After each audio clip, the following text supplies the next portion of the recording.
How to hide Instagram app. Hey everyone, welcome back to the channel. In today's video we are going to learn how we can hide Instagram app, so make sure to watch the video till the end.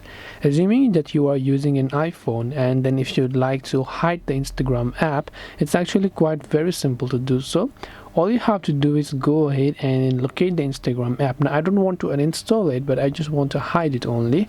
All I have to do is long press on the Instagram app icon, then tap on the remove app button that you can find. From here you'll find an option that says remove from home screen. If you tap on delete app, it will get deleted because that's not what we want. We will just select remove from home screen, and that Instagram app will get hidden from your home screen successfully. Now if you want to locate the Instagram app, you have to come to your app library, and then you simply want to go ahead and search for the Instagram app over here, and then you can get it back to your home screen like you did. So this way you should be able to go ahead and then basically hide the Instagram app. Hope this video was helpful. If you have any questions, feel free to leave them down.